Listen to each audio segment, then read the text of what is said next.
Hello everyone, welcome back to my channel. Welcome जी, welcome. क्या हालचाल? आई होप सारे बढ़िया हो गए। तो भाई आज हम कंटिन्यू करने जा रहे हैं अपना chapter introduction to Python class 11 information practices. ठीक है, तो लास्ट जो हमने टॉपिक पढ़ा था, पहले तो इंट्रोडक्शन वगैरह देखा कि पाइथन क्या होता है, इसके एडवांटेजेस डिसएडवांटेजेस देखे, फाउंडर कौन है, दो type of modes, character set, tokens क्या होते हैं। ठीक है, इतना हमने कवर किया। Literals, different type of literals देखे। Oh sorry, numeric, string, boolean, exercise वगैरह करी थी। ऑपरेटर्स, ऑपरेटर्स में हमने आई गेस ये हमने पढ़ा था अर्थमेटिक ऑपरेटर्स तक। ठीक है, और इसकी एक्सरसाइज भी करी थी, राइट। आज हमने जो पढ़ना है दैट इज रिलेशनल ऑपरेटर्स।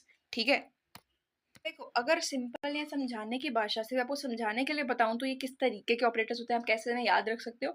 इसका नाम है रिलेशनल ऑपरेटर। मतलब ये दो चीजों के बीच में रिलेशन ढूंढेंगे, यानी उनको कंपेयर करेंगे आपस में। ठीक है, तो ये उस तरीके के ऑपरेटर्स यहाँ पर आएंगे। जैसे कि आपने ये तो मैथमेटिक्स में भी ये साइंस देखे होंगे। ठीक है, ये ग्रेटर देन, लेस देन और इक्वल्स टू। ठीक है, अब ये क्या करते हैं, मैंने एक सिंपल चीज यहाँ पे लिखी है। ठीक है, मतलब ये कुछ नंबर्स वगैरह यहाँ पे लिखे हैं।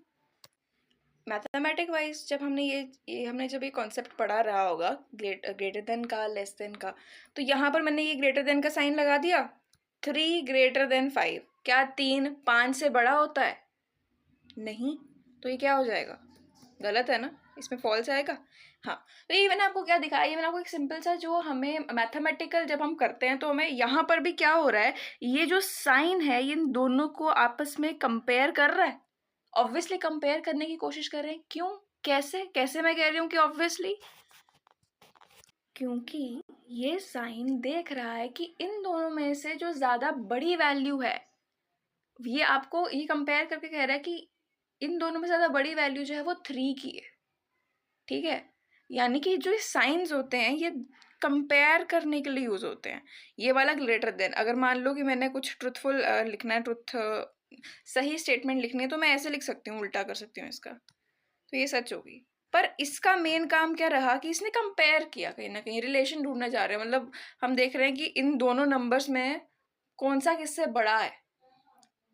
ठीक है, अब जरूरी नहीं है कि हमेशा इस फॉर्म में आए भाई, गलत भी कभी कभार हम इसको यूज करेंगे। हम देखना चाहते हैं कि भाई क्या रिजल्ट आएगा, फॉल्स भी आ सकता है। इन केसेस में फॉल्स आ रहा है, कुछ केसेस में ट्रू आ रहा है। ठीक है, तो ये जो साइंस है इक्वल्स टू, अब इक्वल्स टू भी क्या करता है, कंपेयर करता है दोनों। जो भी ये इक्वल टू का जो साइन है मैथमेटिक्स में भी, ये भी क्या करेगा, कंपेयर करेगा ना दोनों को ही, उनकी वैल्यूज को कंपेयर करेगा। दोनों ही नंबर जो भी आगे और पीछे रखे हैं, जैसे 4 और 4, ये दोनों की वैल्यू को कंपेयर कर रहा है ये इक्वल्स टू वाला साइन, कि देखो कि क्या इन दोनों की जो वैल्यू है वो बराबर है या नहीं है।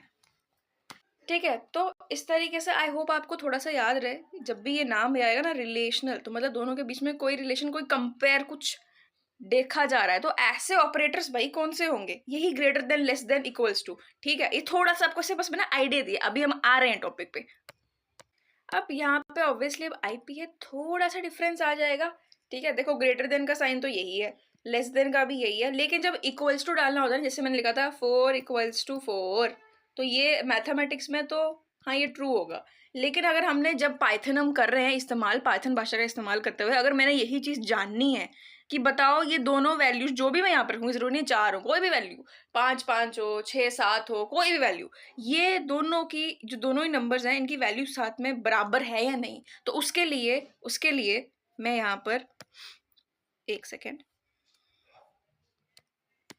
आईपी में हम इस इक्वल्स टू का इस्तेमाल नहीं करेंगे। ठीक है, ग्रेटर देन लेस देन का साइन तो सेम रहेगा। अगर मान लो मैंने चेक करना है कि भाई 5 क्या बड़ा है 4 से, तो मैं ऐसे करके पाइथन में लिख सकती हूँ। ठीक है, ये आ जाएगा, कंडीशन कंसीडर होगी, यहाँ पे एरर या गलत नहीं दिखाएंगे। एरर मारना है जब कोई आप कुछ लिखने जा रहे हो और वो आपने गलत लिख दिया तो वो एरर शो कर देते हैं, बट यहाँ पे वो गलत नहीं है, क्योंकि हाँ यहाँ पे कंसीडर हो रहा है, ये भी कंसीडर हो रहा है। लेकिन when we are talking about, जैसे मैथमेटिक्स में ये है, तो इधर आप आईपी में इक्वल्स टू लगाओगे, वहां पर आप डबल 2 बार इक्वल्स टू का यूज करेंगे। ठीक है, फंक्शन इसका सेम है इससे। यानी अगर मुझे फाइंड करना है कि बताओ जो दोनों नंबर्स में लिखूंगी राइट साइड पे और लेफ्ट साइड्स पे क्या वो दोनों बराबर हैं, तो मैं यहाँ पर इक्वल टू का यूज़ करूँगी, ठीक है।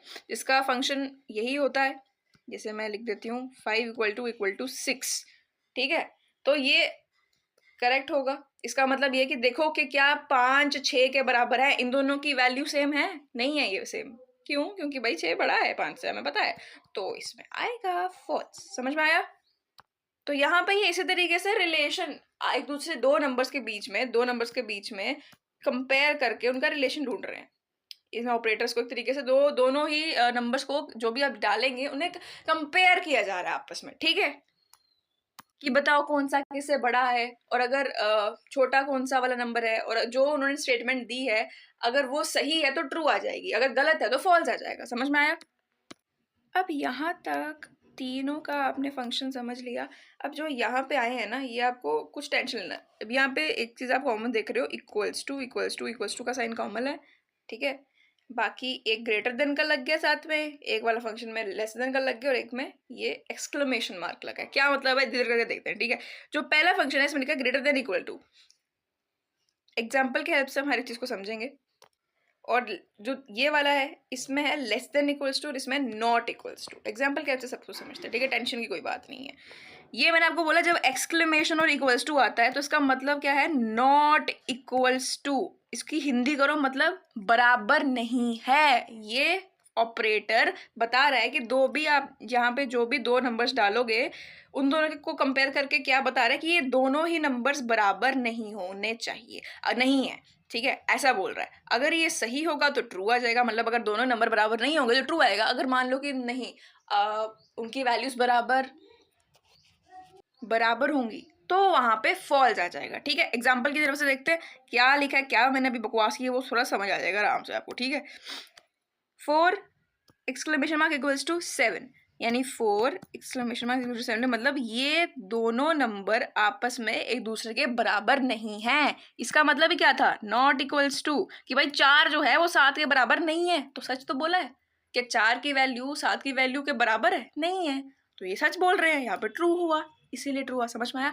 अगर मान लो कि ये ऐसे होता तो अब क्या होगा, अब ये भी मतलब तो इसका यही है कि ये कह रहा है कि 4 4 के बराबर नहीं है। क्या ये सच है? नहीं। अरे भाई 4 और 4 की वैल्यू तो सेम ही है ना, जितनी वैल्यू 4 की यहाँ पर नंबर्स की वैल्यू तो सेम ही है ना। यहाँ पे अगर मैं 5 लिखती, 4 को छोड़ के कोई भी नंबर लिखती तो वो उन दोनों की वैल्यू बराबर नहीं आती। लेकिन जब 4 और 4 तो आपस में एक है, बराबर है, उनकी जो वैल्यू है, कीमत है, वो एक है, सेम है। तो ये स्टेटमेंट आपको ऊपर कुछ और कह रही है, ये स्टेटमेंट कह रही है कि 4 और 4 बराबर नहीं है, तो यहाँ पर आ जाएगा फॉल्स, ठीक है। वैसे ही थोड़ा टाइम नहीं लगाएंगे, आराम से करते हैं। देखो आगे क्या लिखा है, ये क्या कर दिया मैंने।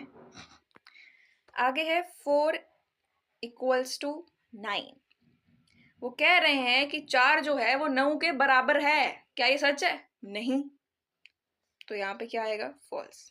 अगर यहाँ पे ऐसा लिखा होता कि 4 इज इक्वल टू 4 तो यहाँ पे ट्रू आता, लेकिन इन दोनों ही नंबर्स की वैल्यूज अलग अलग हैं, बराबर कहाँ से होंगी, तो इसीलिए यहाँ पर हमने फॉल्स लिखा, ठीक है। It is not obvious, it is not too obvious. अभी आप नया नया सीख रहे हो, अलग थोड़ा सा कंफ्यूजन हो सकती है।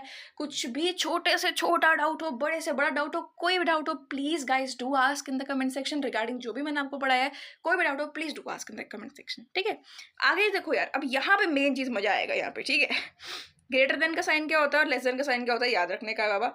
ये ग्रेटर देन का साइन है और ये लेस देन का साइन है, ठीक है। ये ग्रेटर देन का है और ये लेस देन का है। अब इतना तो हमें पता था, पर अब जब ये वाला फंक्शन आया आपके पास, दो है ना, एक है ग्रेटर देन इक्वल्स टू और एक है लेस देन इक्वल्स टू। अब इन दोनों का क्या काम है? पहले वाले में आपको दिया है 5 ग्रेटर देन इक्वल्स टू 7 और यहाँ पे आया है फॉल्स। अच्छा ज़रा यहाँ पे लिख के देखती हूँ, ठीक है।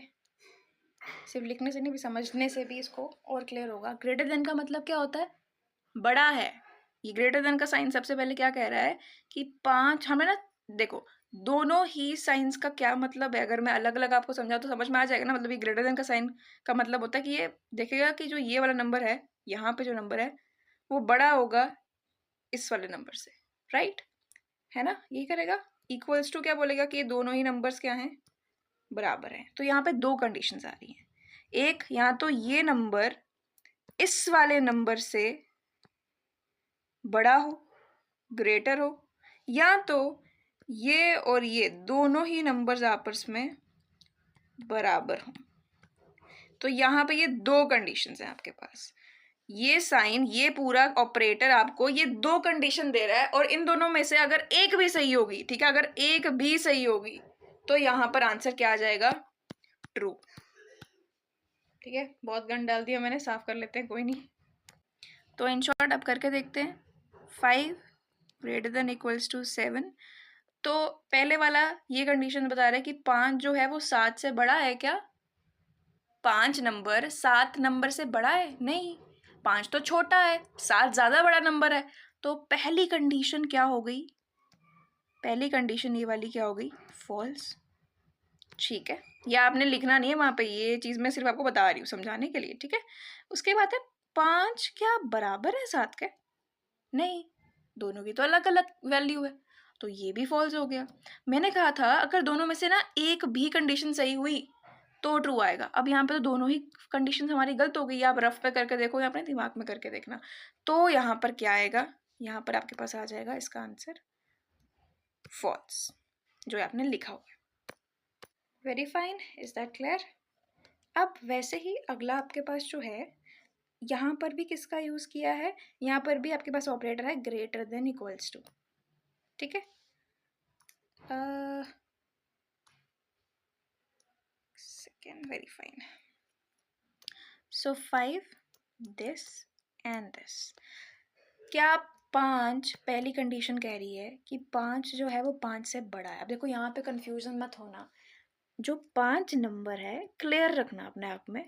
भाई 5 नंबर है एक, है ना, उसकी वैल्यू कितनी है हमें पता है, राइट।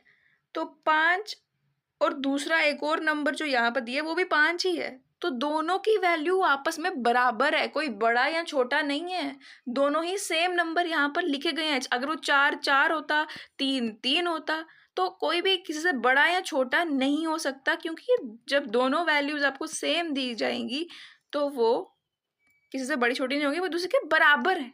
ठीक है, तो वही यहाँ पे था कि पहली कंडीशन थी हमारे पास। अच्छा, अब ये क्या होगी? ये हमारी होगी फॉल्स, राइट। ये क्या होगी हमारी? फॉल्स। सेकेंड कंडीशन कह रही है कि 5 जो है ना वो 5 के बराबर है। एग्जैक्टली अभी वही हम बात कर रहे थे, राइट, कि जो 5 है वो 5, ये दोनों ही नंबर ऑब्वियसली इनकी वैल्यू क्या है? बराबर है। तो ये क्या हो जाएगा? ये हो जाएगा ट्रू, राइट। ये फॉल्स हो गया, ये फॉल्स हो गया, ये आपका ट्रू हो गया। मैंने कहा था अगर दोनों ही कंडीशन में से एक भी कंडीशन ट्रू आएगी ना तो इसका आंसर क्या आएगा? ट्रू आएगा। ठीक है, सो दैट इज व्हाट हम यहाँ पे भी लिख देंगे, हम यहाँ पे लिख देंगे true. Okay, very fine. I hope अभी हमारा सिर्फ एक ऑपरेटर बच गया है और वो है less than equals to. Greater than वाला हमने कर लिया। अगर अब मैं सेम कोई भी एक नंबर ले लेती हूँ, 6, लेस देन का साइन ये होता है, इक्वल्स टू का ये होता है, मान लो 3।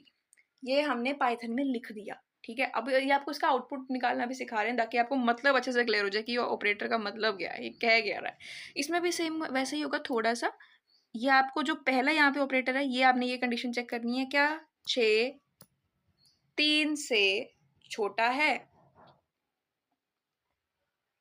यानी कि यहाँ पर कहा जा रहा है कि 3 जो 3 है वो बड़ा है, 3 की वैल्यू ज़्यादा है 6 से। क्या ऐसा है? नहीं, 6 नंबर की वैल्यू ज़्यादा होती है ना, 3 तो छोटा नंबर है, इसकी वैल्यू इतनी नहीं है, तो ये आएगा फॉल्स। ठीक है, सेकंड कह रहा है इक्वल्स टू, अब 6 इक्वल्स टू 3, फॉल्स। ये दोनों की वैल्यू बराबर नहीं है भाई, 3 की अपनी वैल्यू, इसकी अपनी वैल्यू बराबर तो नहीं है। जब दोनों ही कंडीशंस यहाँ पर भी आपके पास क्या आ गई, जब दोनों ही कंडीशंस यहाँ पर फॉल्स आ गई हैं, तो आपको यहाँ पर क्या लिखना होगा? एक second, I am so sorry, क्या यूज़ कर दिया मैंने। तो यहाँ पर आ जाएगा आपका फॉल्स। ठीक है, हमें चाहिए था कि इन दोनों में से एक भी अगर ट्रू होता ना, अगर दोनों ट्रू होते फिर तो आनी ही ट्रू थी, लेकिन अगर एक भी ट्रू होती तो भी ट्रू आ जाता, लेकिन जब दोनों ही स्टेटमेंट्स फॉल्स थी तो आपके पास जो है वो फॉल्स ही आंसर आएगा। आई होप रिलेशनल ऑपरेटर्स जो है वो क्लियर हो गए। अब यहाँ पे एक और है आपके पास असाइनमेंट ऑपरेटर्स। असाइनमेंट ऑपरेटर्स को आपको लर्न करने का कैसा है, देखो इसमें इक्वल्स टू आता है। इक्वल्स टू जो है, जब आप इक्वल्स टू की वैल्यू कहीं पे भी आप पाइथन लैंग्वेज कर रहे हैं वहाँ पे, ठीक है, उसको क्या बोलते हैं, उसकी हेल्प से कोई भी प्रोग्राम बना रहे हैं, कुछ भी बना रहे हैं, वहाँ पे इक्वल्स टू लगाएंगे तो वो भाई आपका असाइनमेंट ऑपरेटर में ही आएगा। उसके बाद इसके साथ सारे के सारे आप नोटिस करें अगर, तो जो हमने अर्थमेटिक ऑपरेटर्स पढ़े थे याद है, प्लस माइनस, ठीक है, फिर star, then double star also even, then ये slash, double slash and modulus. तो ये सारे के सारे आपको सिर्फ लर्न करने का तरीका बता रही हूँ, भूलना नहीं है सारे। इसके साथ लग जाएंगे इक्वल टू के साथ, plus equals to, minus equals to, star equals to, ये सारे अर्थमेटिक इसके साथ लग गए, तो अपन ये क्या बन गया, अपना असाइनमेंट ऑपरेटर। ठीक है, इस टाइम पे मैं बहुत ज़्यादा डिटेल में नहीं जा रही हूँ, I am trying to make it short, but देखो हर एक ऑपरेटर का क्या मतलब है वो आपको आगे अभी एग्जाम्पल्स में समझ में आएगा। ठीक है, बाकी आई होप ये क्लियर हुआ। ठीक है, प्लस वाला, माइनस के वाला, एक स्टार वाला, एक स्लैश वाला, डबल स्लैश वाला, और यहाँ पे परसेंट जो ये मॉडुलस है, इसको परसेंट का भी मत बोलना है, ये मैंने गलती करी थी अपने वाइवा में, I still remember, so it's all right. इसका बोलेंगे मॉडुलस। ठीक है, सो मॉडुलस के साथ इक्वल्स टू, फिर डबल, ये सारे के सारे आपने जब इक्वल्स टू के साथ लगा दिया तो ये आपके असाइनमेंट ऑपरेटर्स बन गए। जरा एग्जाम्पल्स करते हैं और देखते हैं कि हर एक असाइनमेंट ऑपरेटर का क्या मतलब। देखो इक्वल्स टू का तो बता दिया कि जैसे लिखा है, सबसे पहला जो आपके पास ऑपरेटर है considering is plus equals to. Plus equals to का क्या मतलब है, मान लो आपके पास x की वैल्यू अगर नहीं भी दी हो, जरूरी नहीं है, पर अगर मैं सीधा ऐसे लिख दूं x प्लस इक्वल्स टू 1, अब भाई ये क्या होता है, अगर मैंने कहीं पे भी ऐसे लिखा होता कि भाई इस नंबर को ऐड करो, x को प्लस करो, ये से मतलब थोड़ी सेंस बनती है। ये कैसा ऑपरेटर, इसका क्या मतलब होगा, तो इसमें देखो क्या है सीन, इसका इन्होंने कैसे लिखा है, इन्होंने लिखा है x equals to x plus 1। ठीक है, ये डिकोड हो रहा है यहाँ पे, इसको हमने अगर, इसका मतलब क्या है, इसका मतलब है कि x में आपने एक और एक की वैल्यू बढ़ानी है। ठीक है, जो भी आपके पास अगर x की वैल्यू वहां पर दी गई है उसमें आपने एक और ऐड कर देना है। ठीक है, सो प्लस इक्वल्स टू का मतलब ये होता है। माइनस इक्वल्स टू का मतलब ये होता है कि आपने जो भी आपको x की वैल्यू दी है, x हो सकता है, b हो सकता है, q हो सकता है, कोई भी, ठीक है ना, p q r s या x, अभी मैंने कंसिडर x की है, तो x में आपने जो भी वैल्यू आगे दी गई होगी, जरूरी नहीं है कि सिर्फ 1 ही हो सकता है 2 लिखा हो, तो 2 लिखा होगा तो उतना ही आपने उसमें घटाना है। समझ में आ रहा है, अभी एग्जाम्पल के थ्रू और अच्छे समझ आते हैं इसको। ठीक है, इसको रब कर लिया जाए, very fine, let's go. Alright, चलिए, तो यहाँ पे क्या लिखा है, देखो इसमें तो आपको x की वैल्यू भी पहले से दी हुई है, x की वैल्यू थी 4। ठीक है, फिर x प्लस इक्वल्स टू 1, मतलब जो भी आपके पास x की वैल्यू है, क्या वैल्यू थी 4, उसमें आपने प्लस 1 करना है। तो हमने इसको यहाँ पे ऐसे लिख दिया कि भाई x equals to x plus 1। ठीक है, तो x की वैल्यू में चेंज तो आएगा, जब भी हमारे पास पहले उसकी वैल्यू 4 थी, लेकिन अब उसमें आप 1 बढ़ा दोगे तो वो चेंज आएगा, वो नहीं, वही यहाँ पे नहीं लिखा है, वो हमने यहाँ पे लिखना है, इसको थोड़ा आधा लिखी हुई है एग्जाम्पल, आधी हम खुद करेंगे अभी फिलहाल। ठीक है, तो x की वैल्यू क्या है, x की वैल्यू है आपके पास 4 प्लस 1 करेंगे, फिर क्या आ जाएगा, 5 आ जाएगा। This is your answer. ठीक है, तो इतना उधर लिखेंगे नहीं, ये मैं आपको समझाने के लिए फिलहाल करा रही हूँ। ठीक है, हो सकता है उधर ऐसा लिखा हो कि भाई x की वैल्यू 4 है, x प्लस टू 1। ठीक है, फिर उसके आगे कुछ होते हैं ऐसे, अभी और आप देखोगे ऑपरेटर्स वगैरह क्या क्या रहता है, कि हम बोलेंगे कि भाई अब इसका आंसर बताओ। आंसर बताने के लिए हम अक्सर प्रिंट का ये यूज़ करते हैं कि भाई क्या आउटपुट आएगा, इसका आउटपुट मतलब इसका क्या आपको रिजल्ट मिलने वाला है। ठीक है, तो मैंने लिख दिया प्रिंट x, फिर उसके आगे ये जो कंप्यूटर है, ये कंप्यूटर ही खुद करेगा ये सारा, आपको तो समझाने के लिए मैं बता रही हूँ कि भाई इस ऑपरेटर का काम क्या है, इसलिए वी आर डूइंग एग्जाम्पल्स। फिर यहाँ पे इसका आंसर यही जो हमने निकाला था यहाँ पे 5, वो 5 स्क्रीन पे शो करेंगे। ठीक है, वेरी फाइन, अब चलते हैं अपने नेक्स्ट ऑपरेटर पे, एक सेकेंड।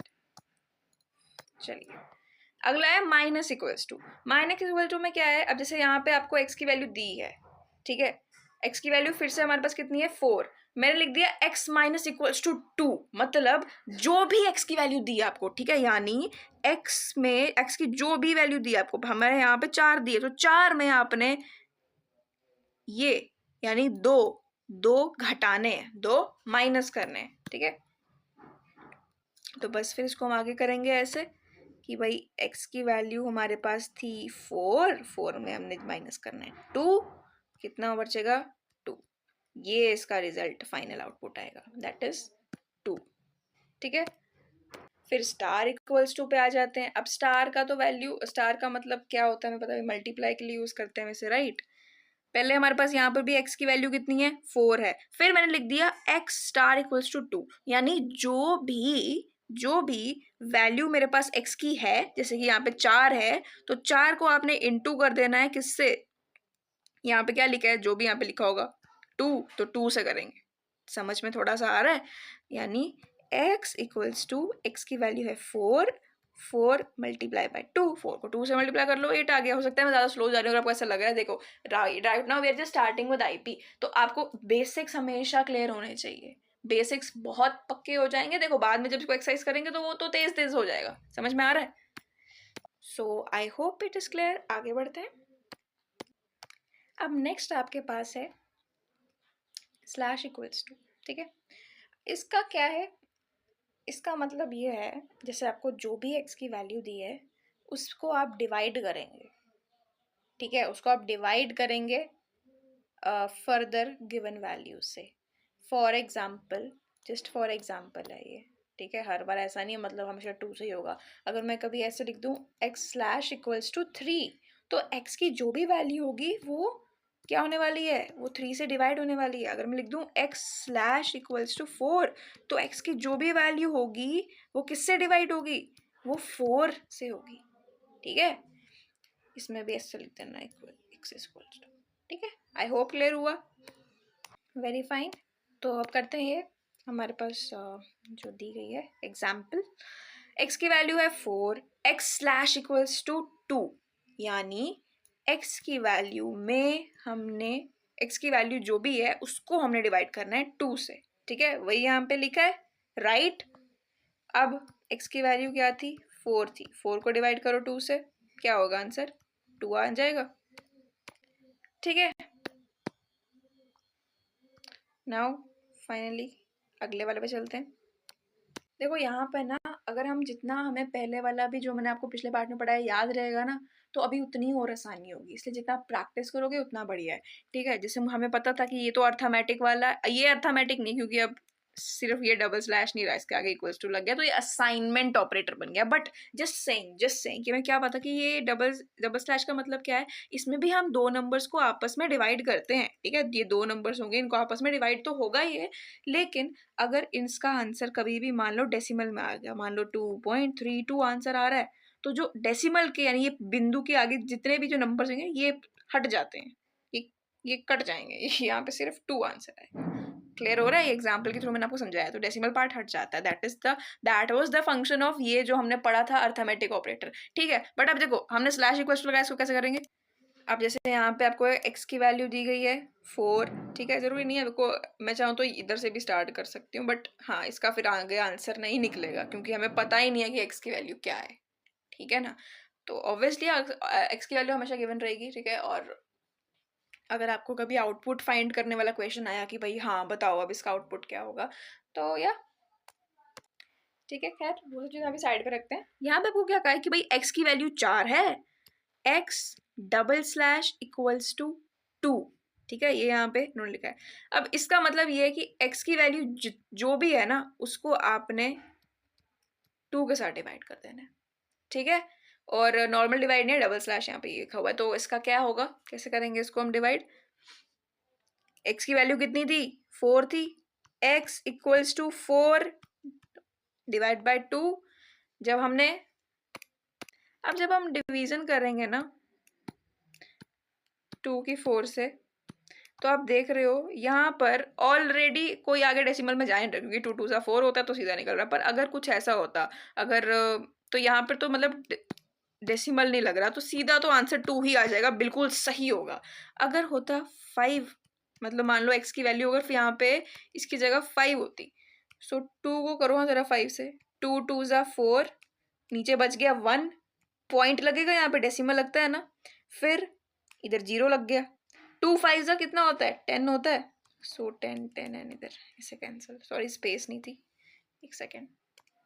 तो इसमें क्या आंसर आ रहा है, यहाँ पे आपके पास आंसर आ रहा है 2.5, लेकिन अगर मैंने डबल स्लैश लगाया था तो ये पॉइंट वाला हट जाएगा तो 2 आएगा, समझ में आ गया ना।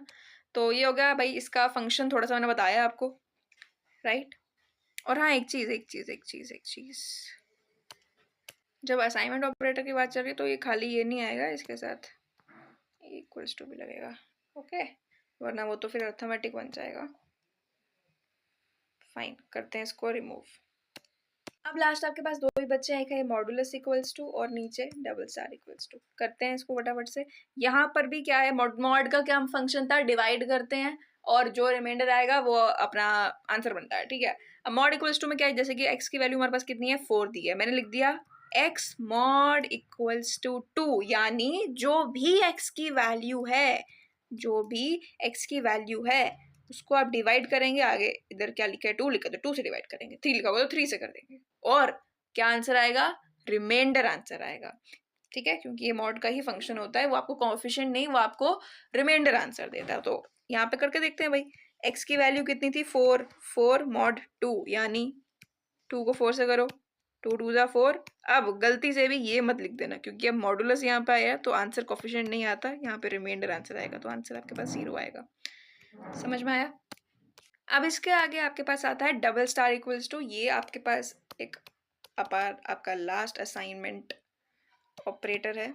मेरी राइटिंग में मत जाना, बहुत ही खूबसूरत सिग्नेचर कर दिया यहाँ पे मैंने ऑपरेटर की जगह। डबल स्टार की क्या वैसे होती थी, अगर मैं ऐसी बात करूँ तो डबल स्टार का क्या मतलब होता था कि आपने रेज टू पावर करना होता है, ठीक है। तो इसमें क्या है, जैसे मान लो कि यहाँ पर आपको, चलो एग्जाम्पल में एक्स की वैल्यू दी हुई है, ठीक है, मैंने लिखा x double star equals to 2, जैसे इधर लिखा है, राइट।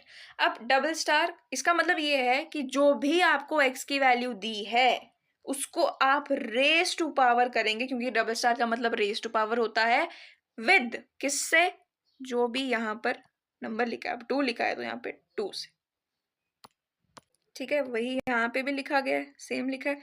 तो इसके आगे कर लेते हैं सॉल्व इसको। x is equal to, x की वैल्यू क्या थी 4 डबल स्टार 2, यानी रेज टू पावर, ठीक है। इसका मतलब डबल स्टार नहीं बोल देना वहां पे, इसका मतलब, और इसका नाम क्या बोलोगे आप, इसको बोलोगे रेज टू पावर फंक्शन है आपका, ठीक है। तो 4 रेज टू पावर 2 यानी 4 इंटू 4 कितना होता है, 16 होता है, आंसर इसका 16 आएगा।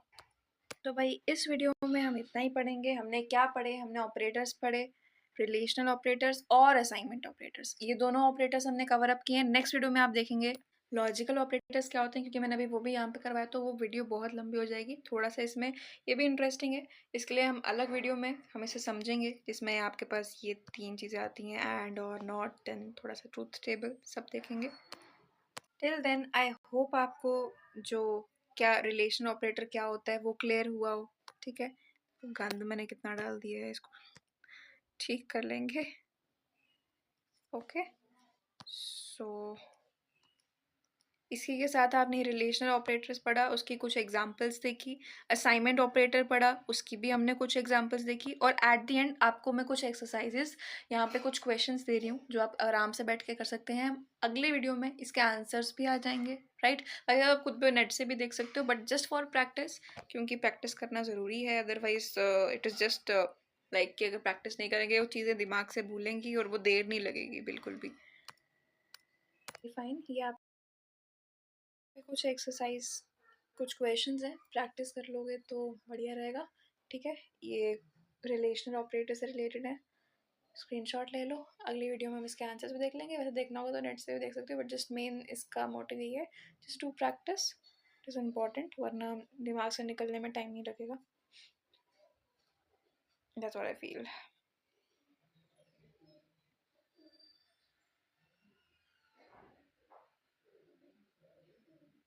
फिर इसके बाद ही कुछ असाइनमेंट ऑपरेटर से भी हैं questions.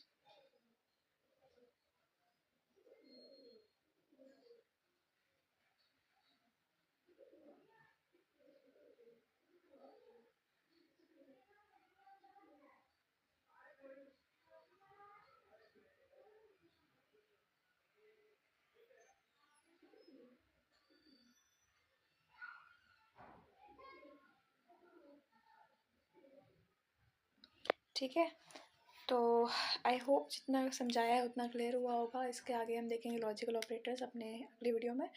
Till then stay happy guys and just करना प्रैक्टिस वगैरह, रिकॉल करना। ऐसा नहीं हो कि हम आगे का पढ़ रहे हैं और पीछे का वो भूलता जाए। सो ठीक है, कुछ इसका ख्याल रखना। मिलते हैं नेक्स्ट वीडियो में।